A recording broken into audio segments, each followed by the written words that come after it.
Welcome to AP World History. This is Chapter 17. We have been looking at the Renaissance. We looked at the Reformation and its effects. Certainly the Renaissance is a period of history in the West when there is a renewed interest in the arts and in learning. Certainly science is going to be at the forefront in parts of the Renaissance. The Southern Renaissance or the Italian Renaissance was a renewed interest in the classics, Rome and Greek influence, their language, their architecture, their writings. Certainly, with increased wealth, gave the Italians the ability to promote the arts.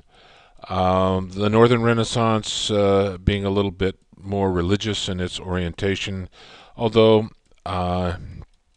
it will be promoting new ideas, things that come up about a Northern Renaissance.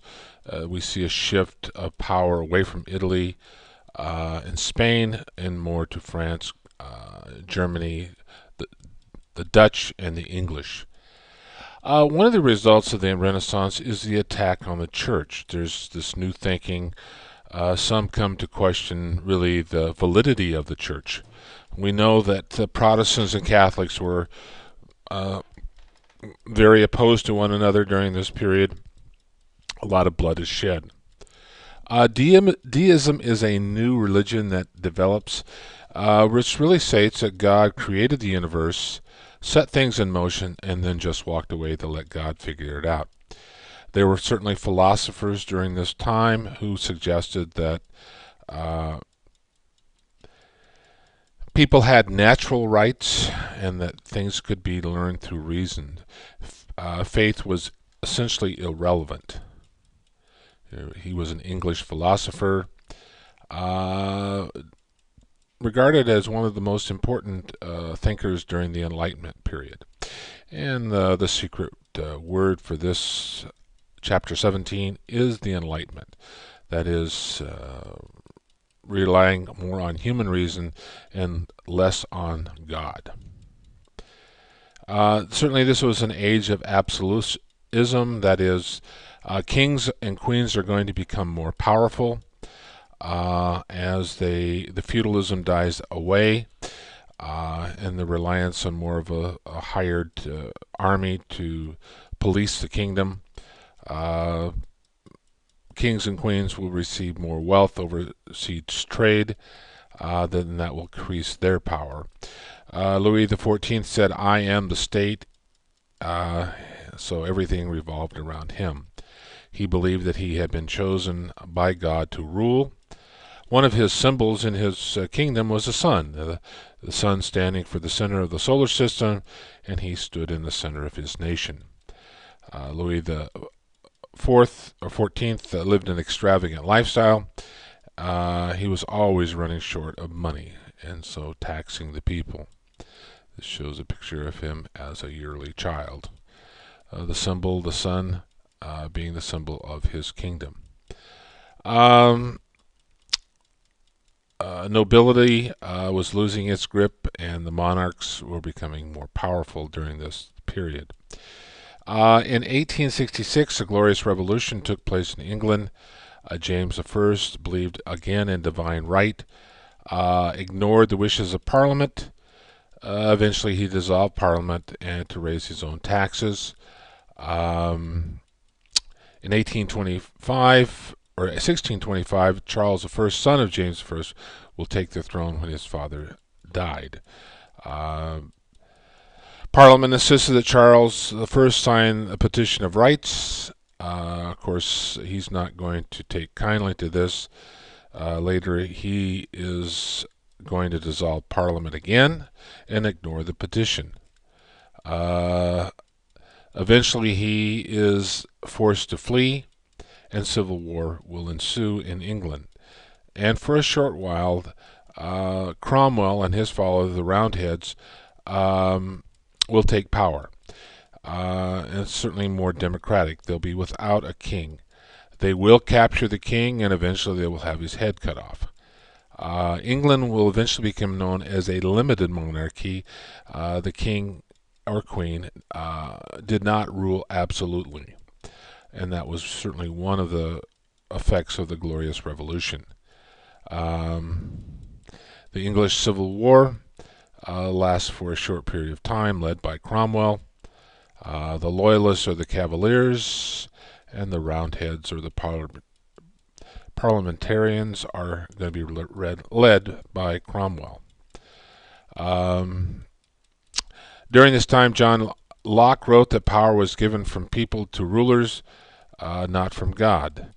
And England will become a parliamentary monarchy. That is, that the king will share power, or queen, with Parliament.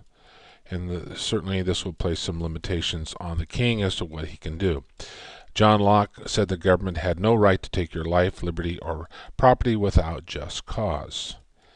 Now, the Enlightenment period is going to blossom new thinking. It is going to say that science is really the thing that we should pay attention to, that it can essentially solve all of our problems.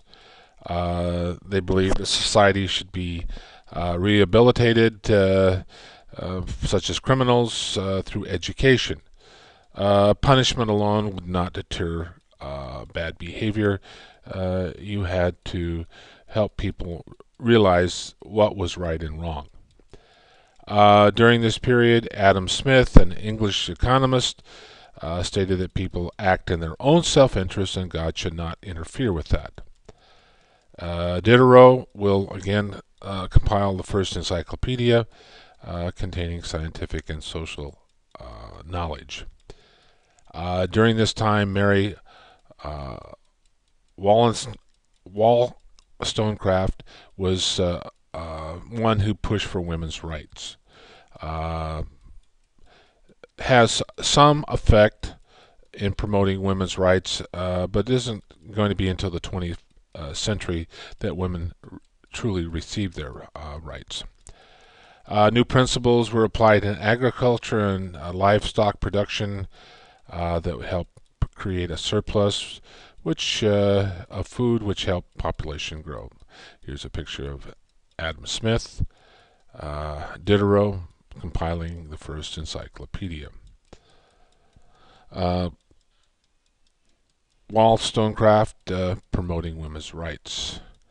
During this time, Prussia will, which is now modern-day Germany, will develop in Central Europe. Prussia emerges as a Protestant power. It's not a Catholic center, or it's not Catholic. Catholicism is sort of dissipated there.